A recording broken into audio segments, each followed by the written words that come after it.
noite foi um poema esperançoso e de consolação, que consolava todos os aflitos. E o tema da noite é na luz da indulgência. Indulgência quer dizer misericórdia, tolerância. E Emmanuel busca naquela passagem em que Jesus diz aos discípulos: bem-aventurados os misericordiosos, porque eles terão misericórdia. Misericórdia. O que é a misericórdia, a indulgência que nós estamos estudando essa noite à luz da doutrina espírita? Se Jesus fala que bem-aventurados os mansos, pacíficos, os misericordiosos. A misericórdia é aquilo quando eu encontro no meu irmão aquele meu semelhante e eu procuro compreender. Porque para eu ter misericórdia, eu preciso antes ter compreensão. Compreender o meu irmão, o meu companheiro de jornada, para poder ter misericórdia. Muito bem. No Evangelho de Mateus, Jesus dizia do julgamento: não julgueis para não serdes julgados, porque com a medida que medires, será medido. Se eu não vou julgar, então eu vou perdoar sempre. E Pedro também no Evangelho de Mateus, ele pergunta a Jesus numa passagem do Evangelho: mestre, até quantas vezes eu devo perdoar o erro do meu irmão? Até 7 vezes? Aí Jesus diz: em verdade vos digo, não apenas 7 vezes, mas 70 vezes 7 vezes. Completando cada erro. 70 vezes, 7 vezes cada erro. Então, é esse perdão, é essa misericórdia para com o erro alheio infinito. Por quê? Porque cada um está no estágio evolutivo. Por isso que a nossa medida é aquela que o Pai usará para nós.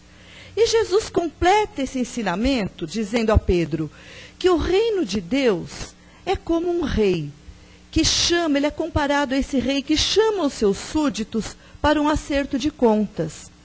E um deles, que deve ao rei 1000 talentos, e pede clemência quando o rei o cobra. Ele pede clemência e diz que lhe dê um tempo, que ele pagará essa dívida. E o rei, apiedado do seu pedido, lhe dá esse tempo para que ele vá e consiga pagá-lo mais tarde.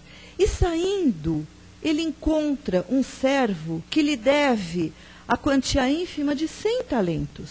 Ele devendo 1000 e foi perdoado. Esse servo lhe deve 100. E lhe pede igualmente clemência e perdão da sua dívida, que ele também precisa de um tempo para pagar mais tarde. E ele, irredutível, pede que o prendam até que ele não pague. E as pessoas que observaram esse comportamento ficam indignadas e vão ao rei e contam o que aconteceu. O rei o chama de volta e pede que façam o mesmo que ele fez com o seu servo, que o prendam até que ele pague a sua dívida. Então Jesus explica no Evangelho de Mateus qual é essa medida que nós medimos, como nós seremos julgados. A medida que nós temos com o outro é a que Deus terá conosco. Se nós tivermos a indulgência, a misericórdia para com o outro, assim Deus agirá conosco. Perdoe para que Deus nos perdoe. Jesus nos ensinou na oração: Pai nosso que estás no céu, perdoai as nossas dívidas. Pai, perdoa as nossas dívidas. Jesus não fez uma pontuação aí, não pôs um ponto final. Assim como nós perdoamos aos nossos devedores. Então nós precisamos perdoar, precisamos ser misericordiosos para ter a misericórdia de Deus. Então essa misericórdia, o sacrifício que agrada mais a Deus, é essa compreensão do nosso irmão de jornada.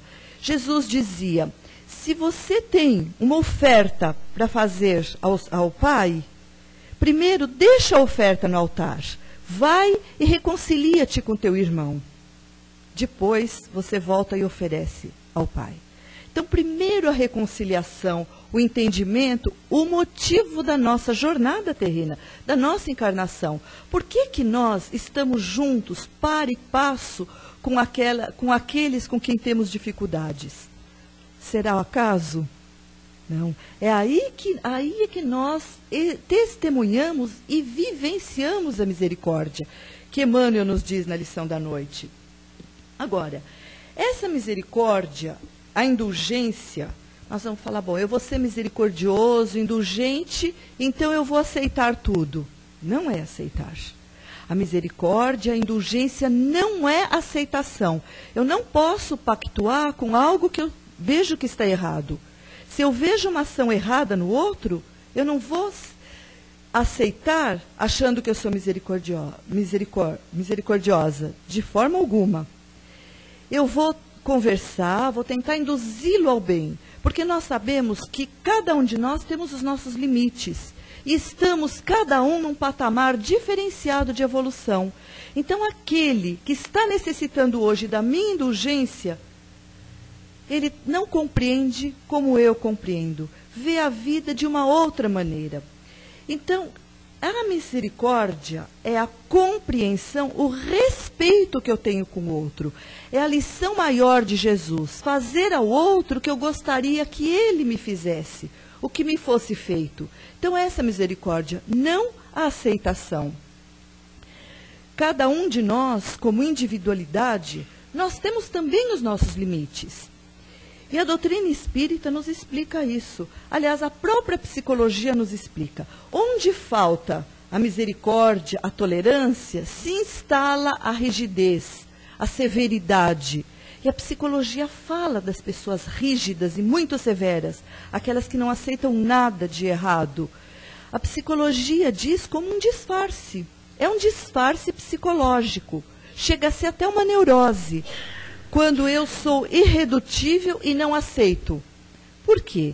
Porque eu tenho a tendência, Joana de Ângeles Espírito nos diz isso, eu tenho a tendência a enxergar no outro o mal que incomoda dentro de mim. Então eu vejo fora, porque eu não quero ver dentro. Então é bom que avaliemos muito isso, aquilo que eu sou irredutível, aonde me falta tolerância. Se alguma coisa está me incomodando fora, é porque primeiro incomoda dentro, né? Isso a psicologia fala desse disfarce psicológico. Porque o erro é comum. Como é que a doutrina espírita considera o erro? Será que o erro, ele é para sempre? A pessoa é errada ou está errada? Ora, a reencarnação mostra que Deus confia em nós. Olha o nosso livro, olha o que Emmanuel diz, da esperança. Jesus coloca a esperança, Deus nosso Pai, em cada um de nós. Então ele diz, nós não somos errados, estamos errados momentaneamente. Então Deus concede o tempo que nós necessitamos, que nós precisamos, que através das reencarnações, para que nós possamos acertar e transmutar esse erro em acerto. Essas são as reencarnações sucessivas, aprendizagem.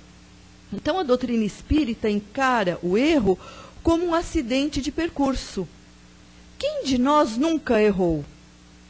Nós temos um modelo, como o José Roberto falou no preparo, Jesus. Esse veio como o Pai nos colocou de modelo. Jesus nunca apontou o erro de ninguém. Cada cura que Jesus fazia, ele dizia, vai e não peque mais.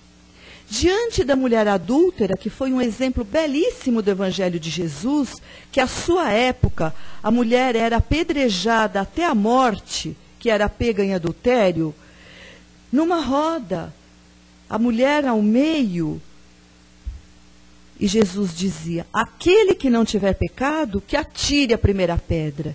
E um a um foi se retirando. Primeiro os mais velhos, depois os mais novos. Enfim, ficou a mulher diante de Jesus. E Jesus pergunta a ela, mulher, onde estão os que te acusavam?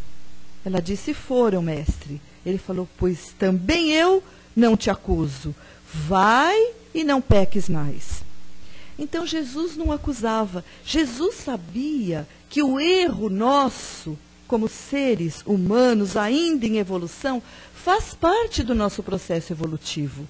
Então, esse erro é o acidente de percurso, porque é através dele que nós vamos evoluir. É percebendo o erro nosso, que nos acompanham na jornada, é que nós vamos evoluir e evitá-lo futuramente.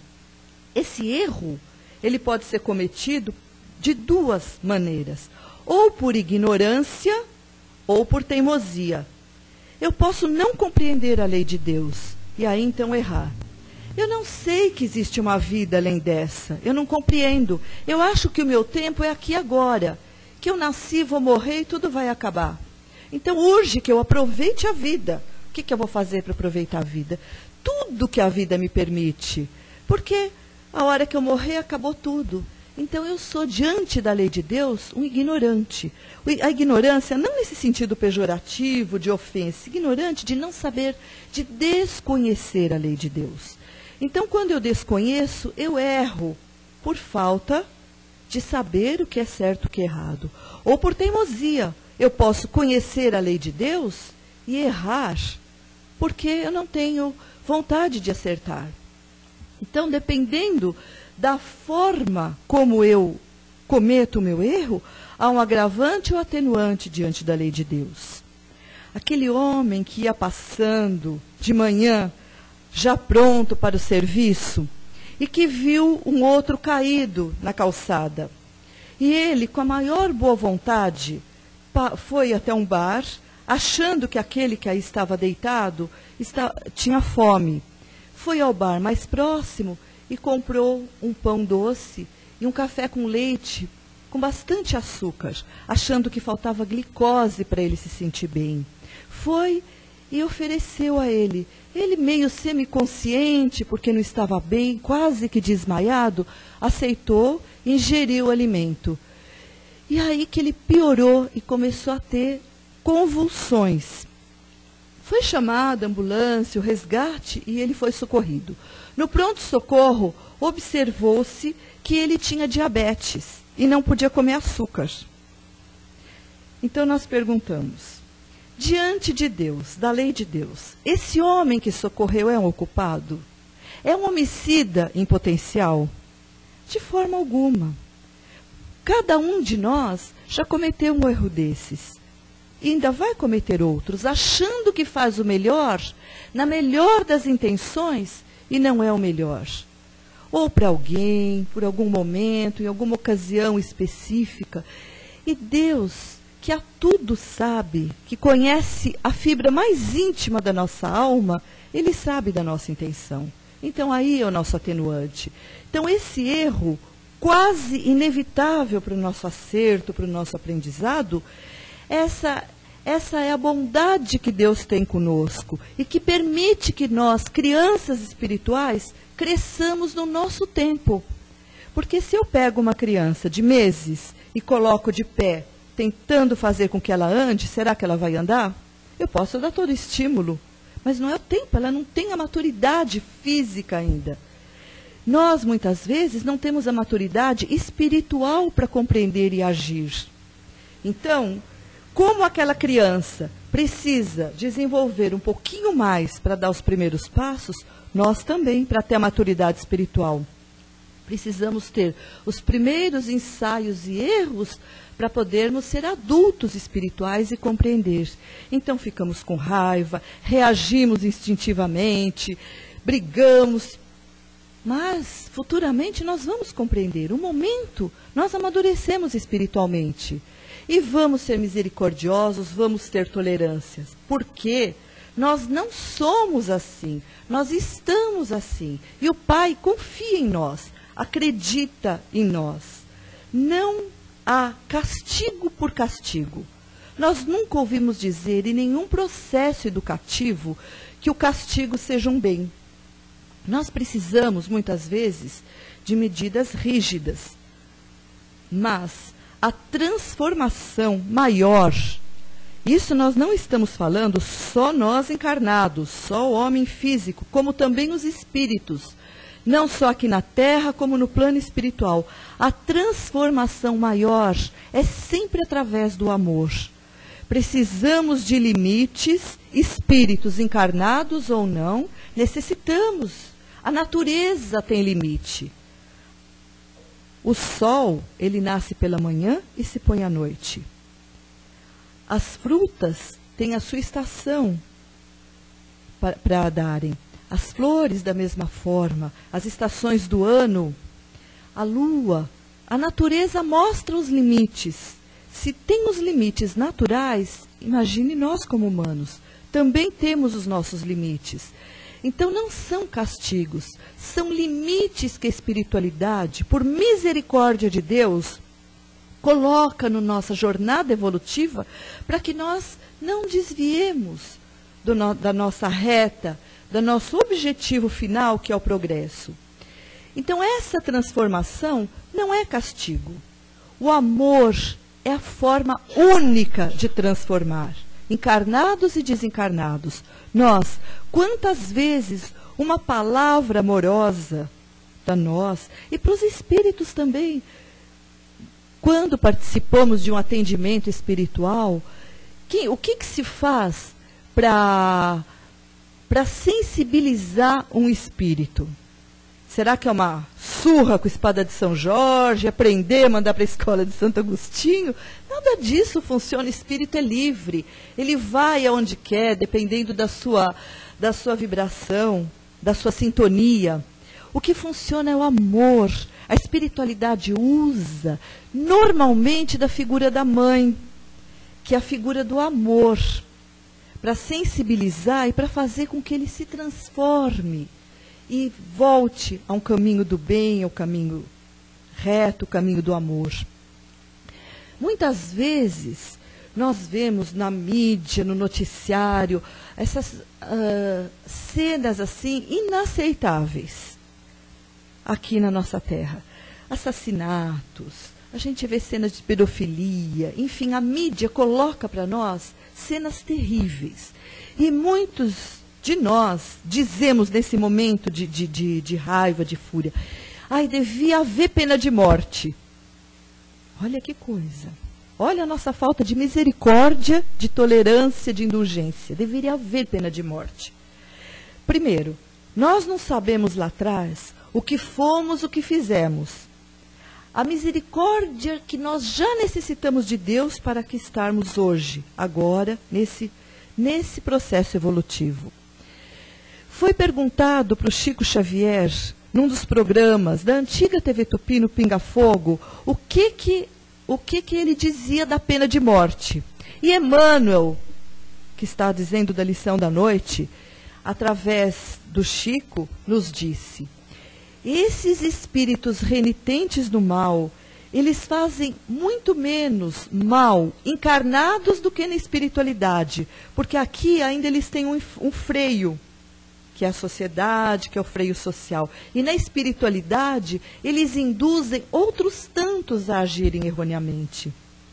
Então Deus, na sua misericórdia, na sua indulgência para com todos, nesse processo que a Terra está passando, de transformação, espíritos atrasados, aqueles espíritos que nós lembramos da história dos bárbaros, das invasões, aqueles espíritos guerreiros que tripudiavam, que matavam depois da guerra terminada, ainda incendiavam casas, estupravam mulheres. Esses espíritos estão tendo a oportunidade de reencarnar, porque é a última chamada no planeta. O planeta está se transformando. Então eles vêm com o compromisso de melhora.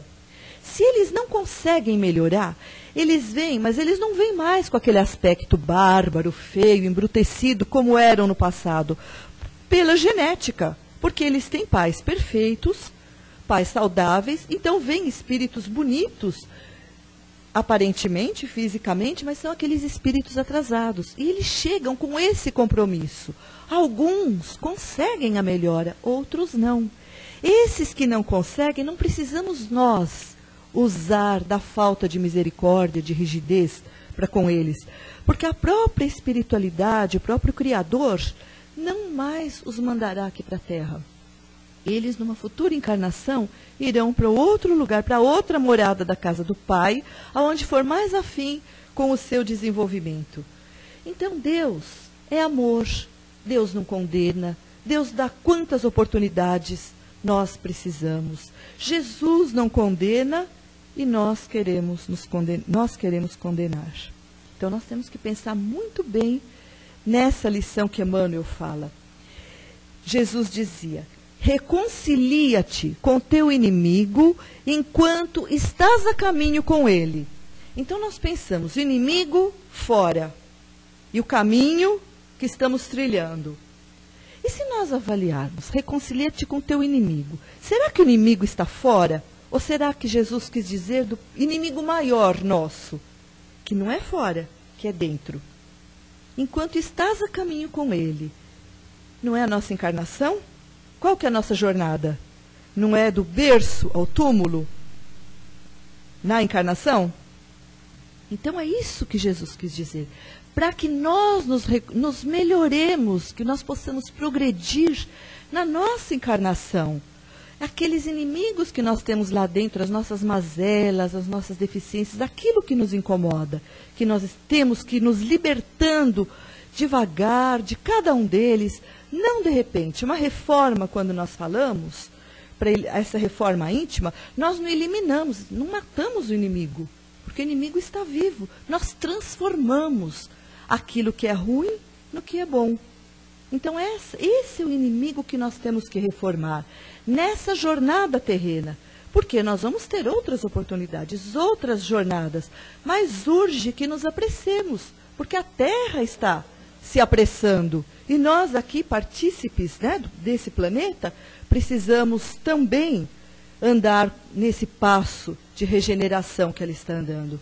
Então, o mundo físico e espiritual, caminhando junto, nós somos responsáveis não só por esses que estão conosco, e os que estão na espiritualidade, e que participam junto conosco. Nós também somos responsáveis, porque quando nós erramos, eles não é que eles têm misericórdia para conosco, tem sim, que eles estão sempre nos ajudando. Mas quando nós erramos, eles entristecem conosco, quando eles veem que nós deixamos de avançar, de caminhar. Há muita tristeza, porque eles torcem por nós. É a nossa família espiritual que ficou do outro lado, nos dando essa assessoria, nos ajudando, os nossos anjos de guarda, mentores. Eles se entristecem da mesma forma. E nós falamos do nosso karma, que o nosso karma é pesado. O karma vem do sânscrito, quer dizer ação. Então, o que é peso para nós é esse inimigo que está dentro. É isso que nós temos que agir. Não é aturar, é transformar. É transformar aquilo que é ruim numa coisa melhor. Compreendendo. Como que eu vou ter misericórdia? Compreendendo, entendendo a lei de Deus. Compreendendo a reencarnação. A oportunidade que Deus nos dá, os recursos. Na contabilidade divina, nós temos empréstimos, moratórias. A moratória são as reencarnações. Se nós não conseguimos numa, Deus nos dá outra, ali adiante, para que nós possamos conseguir. Nos dá empréstimos físicos, empréstimos afetivos, empréstimos intelectuais, físicos. Tudo que nós usufruímos, usamos aqui na Terra, somos usuários dos bens de Deus, fisicamente. A casa não é nossa, o carro não é nosso, a roupa não é nosso, o corpo é temporariamente nosso, mas tudo isso vai ficar aqui. O espírito que é a essência. Então, isso é um empréstimo de Deus. Ele nos proporciona empréstimos afetivos. Os amores da nossa vida, né? As companhias amorosas que nós temos são empréstimos. Numa próxima encarnação, nós não sabemos qual vai ser a nossa necessidade. Se nós vamos estar novamente juntos com essas pessoas queridas, ou se vamos ter outras prioridades. Então, são empréstimos para refrescar a nossa jornada, a nossa existência. A inteligência também é um empréstimo de Deus. Porque cada um de nós, se não fizer bom uso dela, compreendendo as suas leis e agindo segundo as suas leis, numa próxima encarnação, com certeza ela virá bem mais limitada, né? Não tão aperfeiçoada como nesse momento. E quando nós falamos da misericórdia, da indulgência, nós pensamos sempre na misericórdia para com o outro. E nós temos que ter misericórdia para conosco em primeiro lugar. A misericórdia com o nosso semelhante, sim. Mas quem não tem misericórdia consigo, não vai ter misericórdia com o próximo. Então nós temos dois exemplos muito atuais, que ontem foi a Páscoa. E todos nós, através de TV, das histórias, a gente revê as passagens evangélicas de Jesus. E nós nos lembramos de Judas, né, que equivocadamente, Judas era o tesoureiro do grupo, né, dos discípulos, ele era um tesoureiro e entregou Jesus pelas 30 moedas.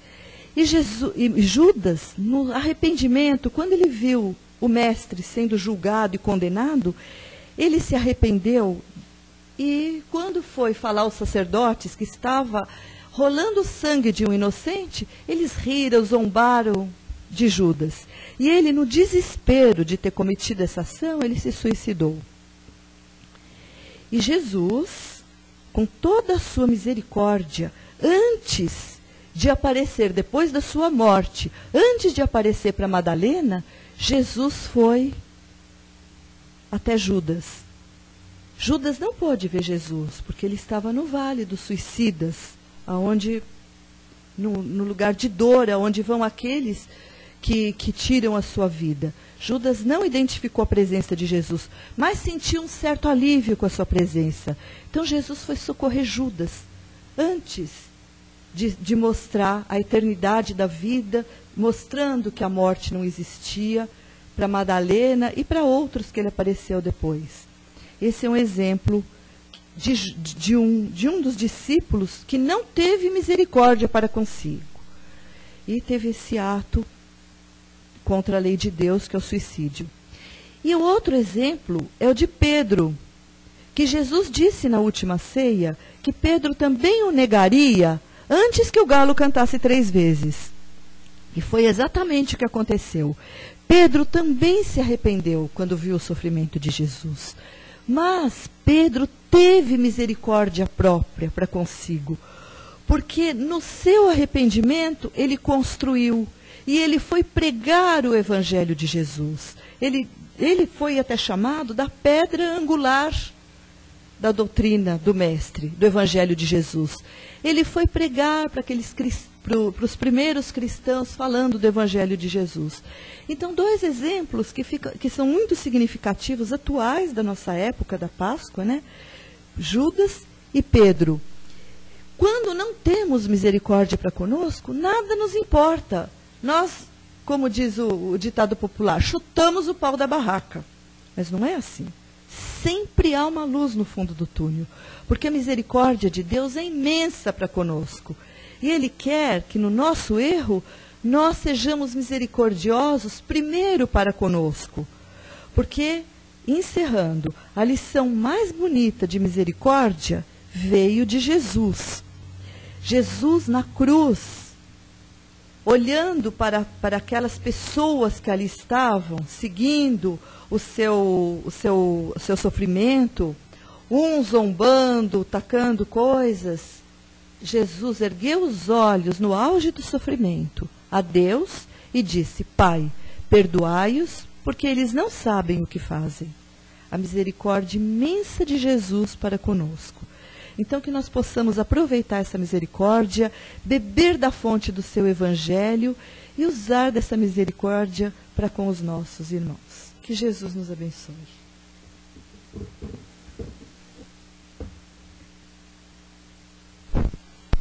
Muito bem.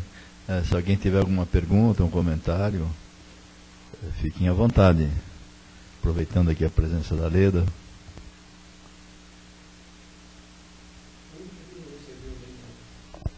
O único que não recebeu mesmo a misericórdia foi o próprio Cristo, né? Porque ele detinha todos os poderes, todas as virtudes, né? Porque ele foi o mais injustiçado de todos, né?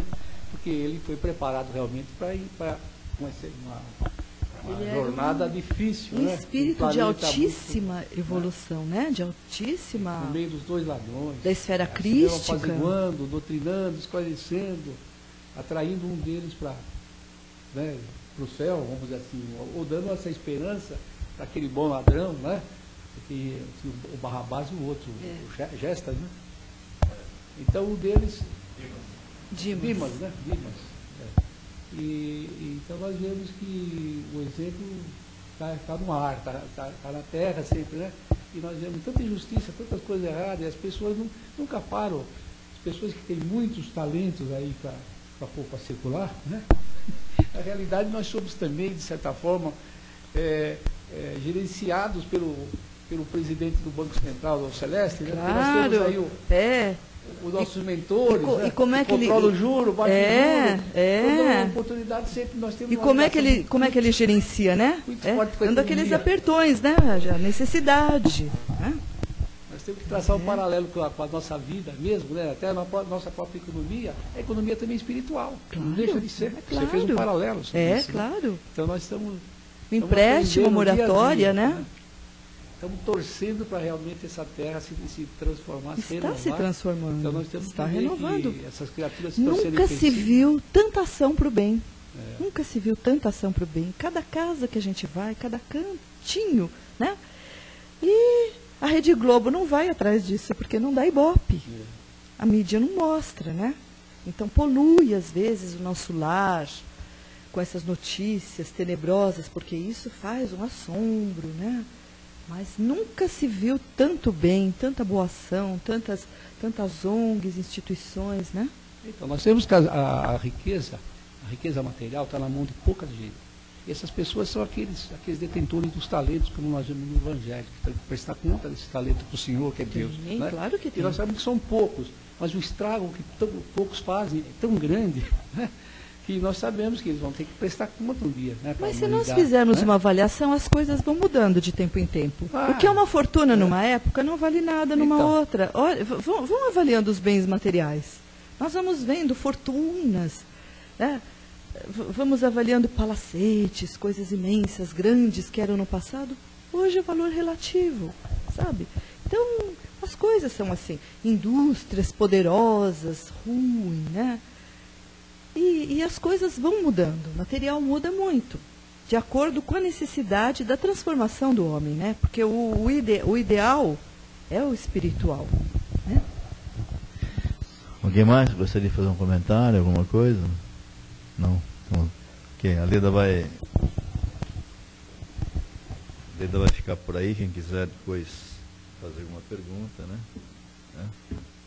Ok, então nós vamos... Nesse momento nós vamos agradecendo a Deus pela oportunidade, né? Agradecendo por todos esses ensinamentos. E nós vamos também agradecer de uma outra maneira, que é doando amor, né? Para aquelas pessoas que precisam, aqueles lugares que tanto necessitam. Então, nesse momento nós vamos novamente cerrando os nossos olhos, vamos abrindo os nossos corações, deixando sair dos nossos corações aquele amor mais puro, aquele sentimento maior. E vamos direcionando, em primeiro lugar, para os hospitais, as casas de saúde, onde pessoas, nossos irmãos em Jesus, ali se encontram, aguardando a cura, aguardando um bálsamo curador, o alívio para seus sofrimentos. Vamos vibrar por eles, queridos companheiros. Vamos vibrar também para uma outra espécie de enfermo, não aquele enfermo da matéria, mas aquele enfermo da alma, aqueles que transgrediram as leis de Deus e as leis dos homens, que se encontram isolados, apartados da sociedade, nas penitenciárias, nas cadeias públicas, isolados, que se acham necessitando do amor, necessitando da compreensão, aqueles que estão perdendo o tempo nessa jornada. Vamos vibrar por eles para que eles possam encontrar a luz, para que eles possam encontrar o caminho tão necessário para a sua evolução. Vamos vibrar também para aqueles que não têm um lar, aqueles que se encontram nas ruas perambulando, aqueles que perderam toda a esperança, perderam enfim, todos os valores necessários para que o homem possa ser digno e se encontra nas ruas, perambulando, não por um acaso, porque o acaso não existe, mas eles estão ali por uma necessidade. Vamos vibrar por eles também, para que eles possam ser acolhidos pelo nosso amor. Vamos vibrar também pelas creches, pelos orfanatos, onde aquelas crianças se encontram ali, abandonadas possivelmente, à sua própria sorte, pelos seus próprios pais. Acolhidos pelo carinho daquelas pessoas abnegadas. Vamos vibrar como se nós estivéssemos abraçando um filho nosso. Vamos vibrar por eles também, companheiros. E finalmente vamos vibrar por esse nosso planeta Terra, essa mãe que nos acolhe nessa nossa encarnação. Vamos vibrar para que haja paz, que haja harmonia. Vamos vibrar para que haja o equilíbrio tão necessário e para que esse planeta possa atingir o seu destino, que é ser um planeta de regeneração. Vamos vibrar, queridos companheiros. E finalmente vivamos pelos nossos lares, que possamos depositar ali a paz, a tranquilidade, a harmonia, a serenidade, para que esse último refúgio que nós sempre temos possa ser aquela acolhida divina. Graças a Deus. E assim, queridos companheiros, vamos agradecendo a Deus nosso Pai, mais uma vez pela oportunidade de aqui estarmos. Vamos agradecendo a Jesus, nosso irmão maior, o exemplo que o Criador nos enviou. Vamos agradecendo a oportunidade de termos estado aqui, ouvindo e aprendendo, e que esse aprendizado possa servir para a nossa evolução, para o nosso dia a dia. Vamos agradecendo aos mentores da casa, aos espíritos protetores, esta casa que tão carinhosamente nos acolhe. E assim, nós vamos, após o encerramento dessa nossa reunião, retornando às nossas casas, nossos lares, levando toda essa harmonia, esse bem-estar para essa nossa morada. Que Jesus, nosso Mestre, nosso irmão maior, nos abençoe e que possamos seguir em paz. Graças a Deus. E agora nós vamos aguardar o momento dos passes. Pedimos que vocês permaneçam nos seus lugares, aguardando a orientação necessária.